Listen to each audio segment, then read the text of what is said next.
함께 보실 말씀은 마가복음 1장 35절부터 39절까지 있는 말씀입니다.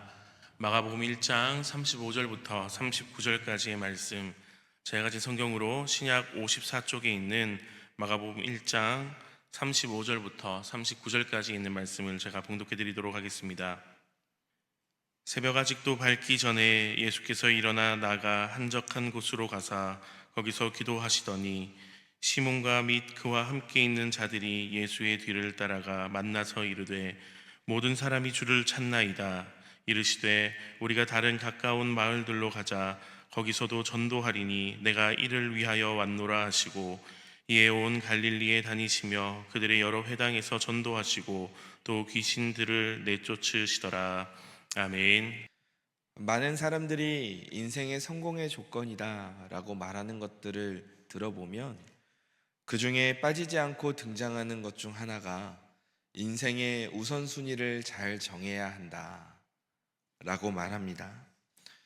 인생에 있어서 지금 가장 필요한 것이 무엇인지를 잘 파악하고 그것을 실행하는 것이 중요하다 라고 말하는 것입니다.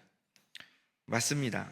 사실 우리에게 주어진 시간과 에너지는 무한하지가 않습니다. 한계가 있고 그러다 보니 이제 기회비용이라는 것이 발생하는데 내가 어떤 것을 선택하면 어떤 것은 포기해야 되는 그런 상황이 어쩔 수 없이 일어나게 됩니다. 그러다 보니 지금 내 인생에 있어서 무엇이 가장 필요한가? 나는 지금 내 인생의 목표를 어디에 두고 달려가야 하는가? 이것을 정확하게 알고 또 그것에 따라서 인생의 우선순위를 두어 실행하는 것이 필요합니다. 그렇지 않으면 우리가 중요하지 않은 것 또는 비본질적인 것에 우리의 인생을 허비할 수가 있기 때문입니다. 이렇게 인생의 우선순위를 잘 두고 사는 것이 중요한데 정말 그렇게 잘 하셨던 분이 바로 우리 예수님인 것 같습니다. 예수님께서는 이 땅에서 그 인생을 약 33년간 사셨지만 실제로 그 가운데 사역을 하신 기간은 약 3년 정도가 됩니다. 그러니까 이 3년이라는 제한된 시간 동안 해야 할 일이 얼마나 많으셨겠습니까? 우리가 예수님의 행적을 기록한 사복음서만 쭉 보더라도 예수님께서 얼마나 쉴 새 없이 사역을 하셨는가가 곳곳에서 드러나고 있습니다. 오늘 우리가 읽은 본문에 앞선 32절 말씀을 보면 사람들이 예수님께 누구를 데려옵니까? 모든 병에 걸린 사람들과 귀신 들린 사람들을 데려오는데 근데 언제 데려옵니까? 저물어 해질 때에 데려오고 있습니다. 그러니까 예수님은 퇴근도 없으신 것 같아요. 아침도 아니고 좀 데려올 거면 일찍 데려오든가 저물어 해질 때가 돼서 사람들이 병자와 귀신 들린 자를 데려옵니다. 물론 얼마나 간절하면 그 늦은 시간에 데리고 왔을까라는 생각이 들기도 합니다만 이어지는 또 33절 말씀을 보니까 그 시간에 온 동네 사람들이 예수님이 계신 곳으로 모여들었다라고 묘사합니다. 그리고 예수님께서 사람들을 고치고 귀신을 내쫓는 사역을 하시는데 아마도 그 사역은 밤 늦은 시간까지 지속되었을 것 같습니다. 그리고 나서 본문 35절 말씀을 보면 새벽 아직도 밝기 전에 예수께서 일어나 나가 한적한 곳으로 가서 거기서 기도하시더니라고 나와 있습니다. 그러니까 예수님께서는 지금 삶의 우선순위를 이 기도로 두고 계시는 것입니다. 그런데 이뿐만이 아니라 예수님께서 인생의 우선순위를 높게 두고 계시는 것이 또 하나가 있었습니다. 오늘 본문 36절에서 37절 말씀인데요. 우리 함께 읽어보도록 하겠습니다. 시몬과 및 그와 함께 있는 자들이 예수의 뒤를 따라가 만나서 이르되 모든 사람이 주를 찾나이다. 아멘. 그 전날에 병고침을 받고 귀신이 이제 쫓겨나간 그런 사람들이 조용히 있지 않았던 겁니다. 사람들 사이에 소문이 빨리 퍼졌습니다. 그래서 사람들이 막 몰려들기 시작하는데 이렇게 사람들이 몰리는 것을 보고 베드로와 또 제자들이 예수님을 찾아갑니다. 예수님, 사람들이 지금 몰려오고 있습니다. 한번 가보셔야 될 것 같은데요. 지금 병고침 받겠다고 난립니다. 그런데 이 말씀을 들으신 예수님의 반응이 조금 의외의 반응입니다. 본문 38절 말씀입니다. 함께 읽어보겠습니다. 본문 38절입니다. 네, 나왔습니다. 같이 읽어보겠습니다. 이르시되 우리가 다른 가까운 마을들로 가자. 거기서도 전도하리니 내가 이를 위하여 왔노라 하시고. 아멘. 예수님께서 그래? 빨리 가보자 라고 말씀하셔야 될 것 같은데 전혀 의외의 말씀을 하십니다. 얘들아, 우리 다른 마을로 가자. 그리고 이어서 말씀하시는 게 거기서도 내가 전도하리니 내가 이를 위하여 이 땅에 왔노라 라고 말씀하십니다. 예수님께서 지금 본인이 왜 이 땅에 오셔야 했는가에 대해 말씀하고 계십니다. 그 목적을 밝히고 계십니다. 예수님이 왜 이 땅에 오셨다고 말씀하십니까? 전도하기 위해서 오셨다 라고 말씀하십니다. 십자가의 복음을 전하고 그 복음을 통해 사람들이 사망의 길을 떠나 생명의 길로 들어서도록 하기 위해서 우리 예수님께서 이 땅에 오신 것입니다. 그러니 지금 예수님의 모든 우선적인 그 삶의 우선순위가 바로 이 전도에 맞춰져 있는 것입니다. 어느 마을로 갈 것인가? 언제 어디로 향할 것인가? 내가 무슨 일을 할 것인가? 이 모든 것이 이 전도에 초점이 맞춰져 있었던 것입니다.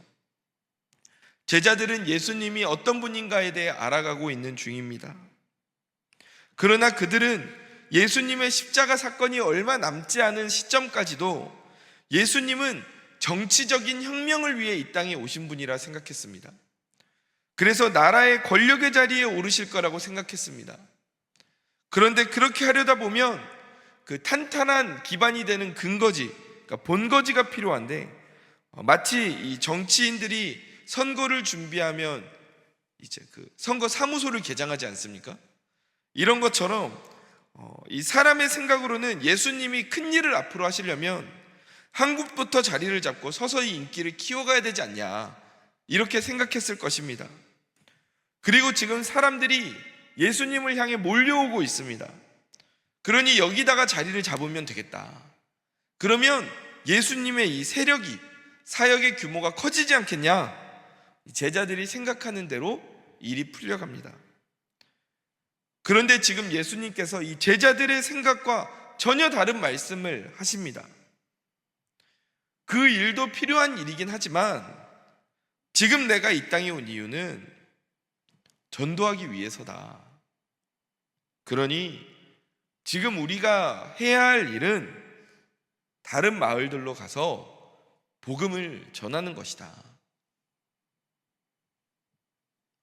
사실 어떤 사람의 우선순위는 그 사람이 인생에서 무엇을 중요하게 생각하는가를 보여줍니다. 사실 예수님이 그곳에 머물러 계셨다면 덜 피곤하시게, 그러니까 오고 갈 필요 없이 찾아오는 사람들 병 고쳐주시고 하면서 이렇게 더 유명세를 또 누리실 수도 있었을 겁니다. 그러나 예수님은 그렇게 하지 않으셨습니다. 오히려 내가 있는 곳을 떠나서 나를 아직 모르는 사람들에게 찾아가 하나님 나라의 복음을 전하기를 우선시하셨습니다. 전도가 그 인생의 우선순위였습니다. 예수님께서는 영혼을 살리는 일에 관심이 많으셨습니다. 그래서 예수님은 더 넓게, 더 멀리 사역을 확장하기를 원하셨던 것입니다. 그런데 대다수의 사람들은 더 멀리, 더 넓게 가기보다는 더 높이 올라가는 것에 관심이 많습니다. 그래서 바벨탑 사건을 보면 하늘 끝에 자기들이 닿을 수 있기를 바라는 마음으로 그 탑을 건축하기 시작합니다. 어떤 단단한 기반을 정하고 위로 올라가 높아지기를 원하는 욕망이 바로 세상의 가치관입니다. 그런데 진짜 이렇게 높이 올라가면 행복할까요? 돈을 많이 버는 직업을 가지고 회사에 인정받으며 높은 직책에 오르고 좋은 차와 넓은 집에 살면서 사람들에게 인정받으면 행복할까요? 잠시는 행복할 수 있습니다. 그러나 그것이 영원히 이어지진 않는 것 같습니다. 왜냐하면 저는 누려본 적이 없지만 이러한 것들을 누려본 사람들의 이야기를 들어보면 이 행복이 길지 않더라고요. 세계적인 스타였던 마릴린 먼로도 이렇게 말했다 합니다. 나는 여성이 가질 수 있는 모든 것을 가졌습니다. 나는 돈도 많고 사랑도 많이 받습니다. 팬레터가 날마다 산을 이루듯이 오고 내가 무대에 서면 나를 환호하는 사람들의 함성이 끊어지지 않습니다. 나는 젊고 아름답습니다. 누구보다 건강하고 부족할 것이 없습니다. 그런데 왜 내 마음은 이렇게 공허하고 왜 이렇게 허전한지 모르겠습니다. 뚜렷한 이유도 없습니다. 나는 너무 불행하다고 느껴집니다. 그리고 결국 마릴린 먼로는 36살의 나이로 이 세상을 떠났습니다. 그녀의 주위에는 항상 사람들이 끊이지 않았고 귀하게 대접을 받았으며 많은 사람들이 그녀를 찾았고 그래서 높은 자리에 올라갈 수 있었지만 결국 그 높은 자리까지 올라가서 보니 끝까지 가서 보니 그곳에는 아무것도 없고 공허함 뿐이었다라고 말합니다. 마릴린 먼로뿐 아닙니다. 수많은 유명인들이 이렇게 말하지 않습니까? 얼마 전에 또 유튜브에서도 한 유명 연예인이 이러한 비슷한 이야기들을 하는 것을 보았습니다. 이 공허함을 해결하고 싶어서 일을 중단하고 조용한 곳으로 갔는데도 공허하더라. 그래서 다시 사람들이 많이 모인 곳으로 나와서 일을 하는데도 이 공허함이 해결되지 않더라. 그래서 명상도 해보고 여러 가지 일들도 해봤지만 나는 아직도 답을 찾지 못했다 라고 이야기를 하더라고요.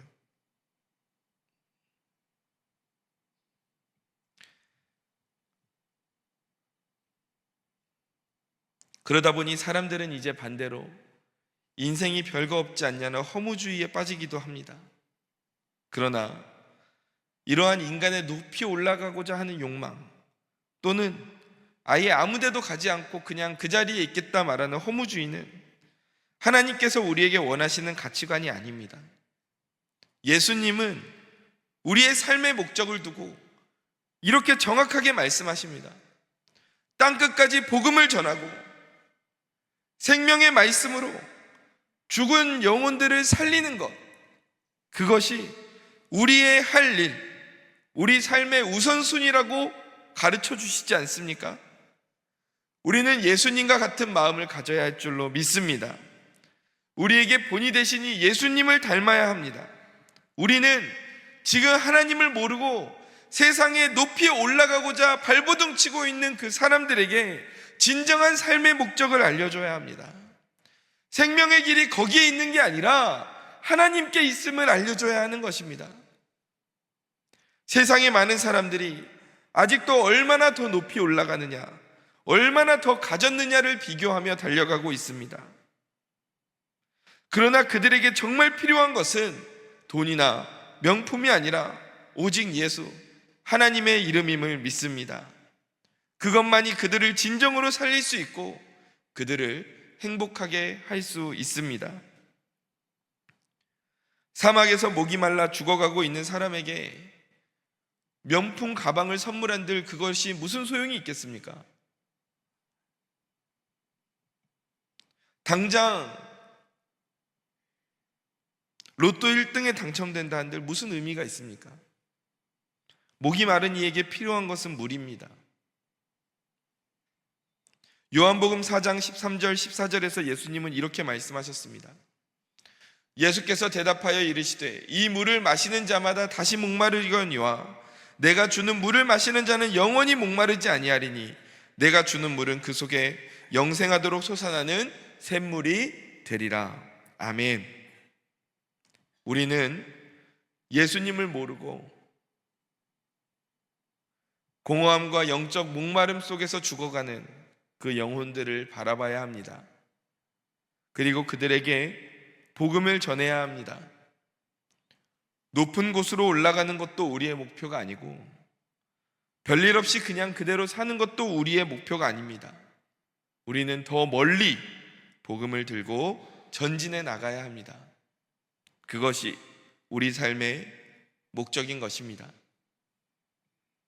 그러므로 예수님이 공생의 3년 동안 계속해서 이동하시면서 복음을 전하셨던 것이 우리에게 의미가 있습니다. 예수님의 우선 가치가 전도였다면 우리에게도 동일한 것입니다. 우리에게 있어서도 인생의 가치 있는 일은 전도이고 복음을 전하는 일임을 기억하시기 바랍니다. 그래서 우리는 인생의 가치관을 바꿀 필요가 있습니다. 우리가 직업을 가져야 하는 이유, 또 학생들이 공부를 해야 하는 이유, 우리가 돈을 벌어야 하는 이유, 우리가 자녀들에게 가르칠 때 어떻게 우리가 이야기합니까? 남 부끄럽지 않게 살려면 그렇게 해야 된다. 아쉬운 소리 하지 않으려면 그렇게 살아야 된다. 공부 열심히 해야 된다. 좋은 직업 가져서 돈 많이 벌어서 불편함 없이 살아야지. 그러나 우리가 돈을 벌고 직업을 가지고 또 그것을 위해서 학생 땐 공부도 해야 되고 이러한 모든 이유는 이러한 모든 삶이 우리의 전도와 연결되기 때문입니다. 내가 더 높은 곳으로 올라가기 위해 사는 게 아니라 내가 더 넓은 반경 속에서 복음을 전할 수 있게끔 하려고 나의 학업과 직업에 성실하게 임하는 것입니다. 나의 직업이 목적이 아니라 이것을 수단으로 활용하려고, 전도에 활용하려고 우리가 그렇게 살아가는 것입니다. 예수님은 우리 인생에 있어서 가장 가치 있는 일이 복음을 전하는 일이라고 자신의 삶을 통해 말씀하셨습니다. 우리도 예수님처럼 이 복음 전하는 일을 인생의 우선순위로 삼는 저와 성도님들 되시기를 주님의 이름으로 간절히 축원합니다. 아멘. 어떤 성도님들께서는 이 전도에 대한 이야기를 하다 보면 너무 속상해하면서 이렇게 말씀하시기도 합니다. 목사님, 저는 정말 열심히 전도를 하는데, 정말 복음을 열심히 전하는데 왜 교회까지 오는 결실이 없을까요? 속상할 수 있을 것 같습니다. 그런데 위로가 되는 것은 마태복음 5장 11절에서 12절 말씀을 보면, 나로 말미암아 너희를 욕하고 박해하고 거짓으로 너희를 거슬러 모든 악한 말을 할 때에는 너희에게 복이 있나니 기뻐하고 즐거워하라. 하늘에서 너희의 상이 큼이라. 너희 전에 있던 선지자들도 이같이 박해하였느니라. 아멘. 하나님께서는 우리에게 말씀하십니다. 너희가 오늘 복음을 전하는 그 입술에 의미가 있다. 너희가 복음을 전하는 그 자체가 너희에게 복이 된다라고 말씀하십니다. 하나님께서는 하나님의 이름으로 복음을 전하며 욕을 먹고 박해를 당하고 악한 말을 당할지라도 기뻐하고 즐거워하라고 말씀하십니다. 왜냐하면 그 복음을 전하는 입술 가운데에 복이 있기 때문입니다. 한 외국 기독교 단체의 조사를 보니 어떤 사람이, 하나님을 모르는 사람이 하나님을 알고 교회를 나와서 정착하고 신앙생활을 시작하기까지 평균적으로 그 사람에게 몇 명이 가서 하나님 믿으세요, 이렇게 복음을 몇 명이 전했는가 조사를 해보니까 평균적으로 10명의 사람들이 복음을 전했다고 합니다. 그러니까 한 사람에게 10명이 가서, 10명이 한꺼번에 가서가 아니라 한 명씩 가서 어릴 때부터 야, 교회 가보자, 친구가 가서 한번 이야기하고, 또 직장 동료가 가서 야, 교회 가보자 한번 이야기하고, 또 친척이 와서 야, 너 교회 다녀야 돼 한번 이야기하고, 부모님이 야, 너 교회 다녀야 된다 이야기하고, 이렇게 이야기하고 이게 10명 정도가 평균적으로 되면 그 사람이 교회에 출석해서 정착을 했다라는 조사가 있습니다. 내가 어떤 사람을 전도해야겠다라고 마음을 먹으셨다면 내 입장에서 보기에는 그 사람을 전도하려는 사람이 어쩌면 나 혼자일지도 모릅니다. 그러나 시간이 지나서 보면 많은 사람들이 그 영혼을 두고 기도하며 복음의 씨앗을 뿌렸음을 보게 됩니다. 그리고 때가 되어 하나님께서 그 씨앗에서 싹을 틔우실 때에 결실이 맺어지기 시작하는 것입니다. 그러니 우리 사랑하는 성도 여러분, 오늘 복음 전하는 것을 두려워하지 마십시오. 자녀에게 또는 손주들에게 복음 전하는 것을 두려워하지 마십시오. 때가 되면 알아서 하겠지 생각하지 마시고 복음을 전하십시오. 이웃에게, 직장 동료에게 말씀하십시오.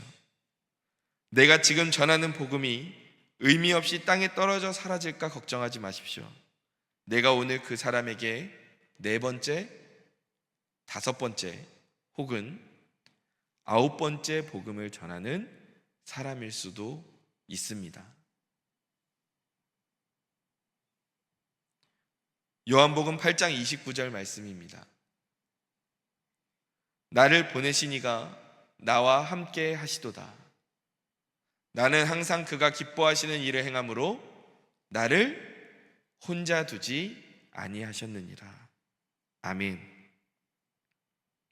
하나님이 기뻐하시는 일, 이 전도에 힘쓰셨던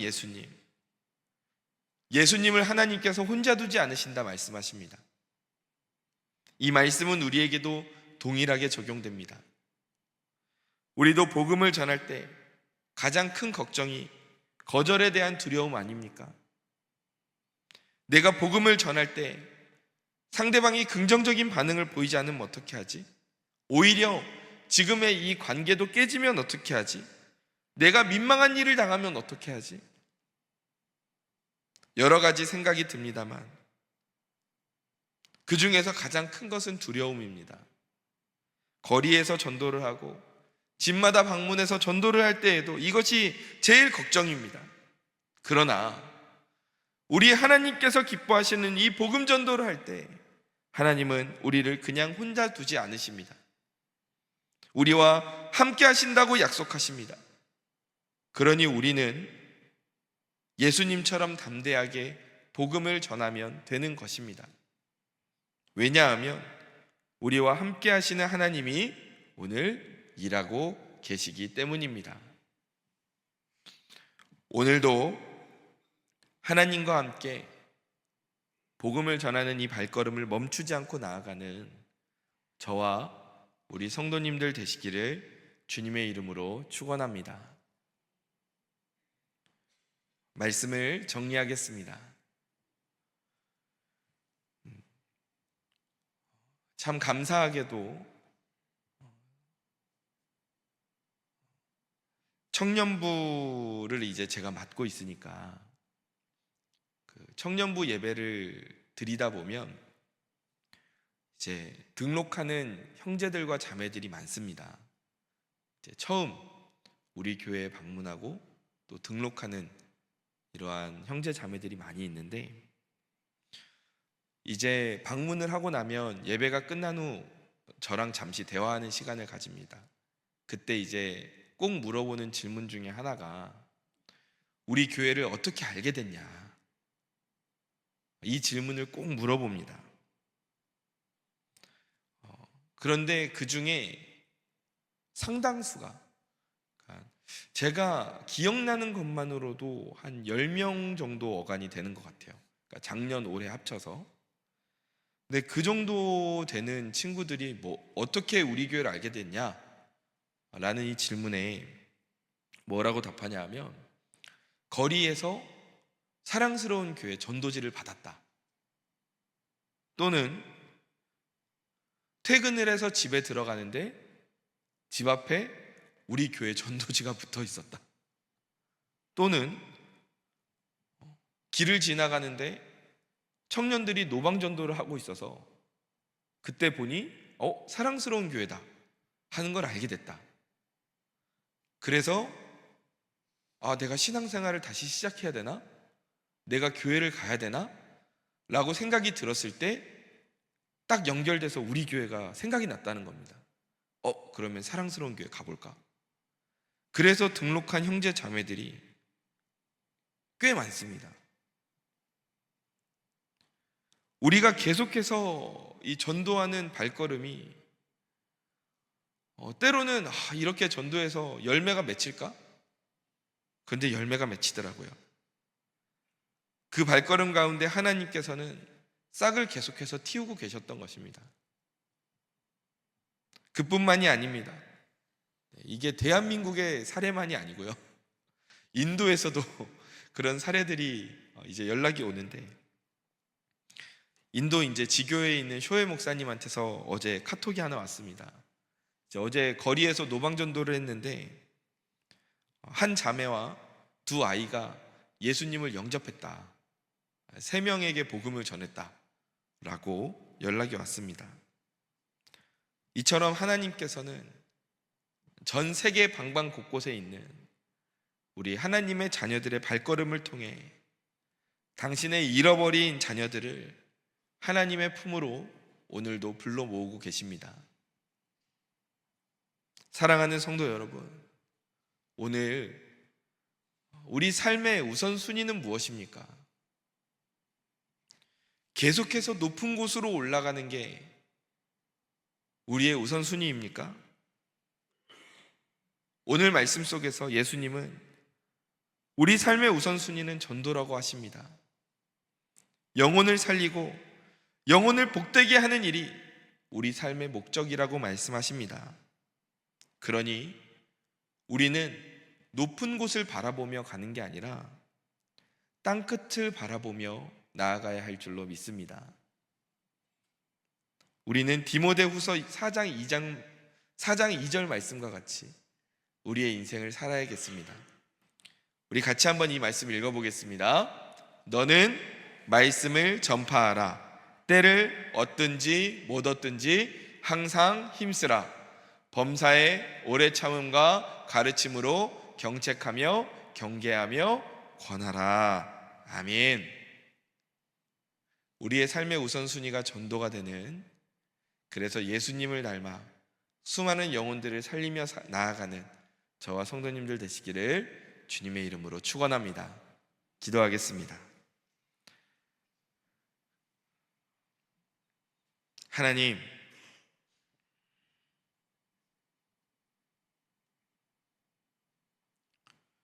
오늘 내 삶의 우선순위가 무엇입니까? 더 높은 곳, 더 좋은 것을 누리면서 살기 위해 때로는 발버둥에 가까운 그러한 삶을 사는 것이 나의 우선순위가 맞습니까? 때로는 그렇게 살아가기도 하지만 그 끝이 공허함이라는 것은 우리가 들어서 경험해서 알고 있습니다. 그래서 아직 덜 와서 그런가 보다 하고 더 발버둥을 치는데 더 공허할 뿐입니다. 그러나 오늘 말씀에서 예수님께서 인생의 목적이 전도라고, 복음을 전파하는 것이라고 말씀하시는데 우리가 다시 한번 배우고 깨닫게 됩니다. 내 인생의 우선순위도 복음을 전하는 것이 되어야 하는구나. 이것이 내가 이 땅에 태어난 목적이고 그리고 삶의 이유구나. 예수님도 그 목적을 위해서 이 땅에 오셨다 하는데 나도 당연히 그 복음 전파를 위해 이 땅에 오지 않았겠는가. 우리가 다시 한번 깨닫고 배우게 됩니다.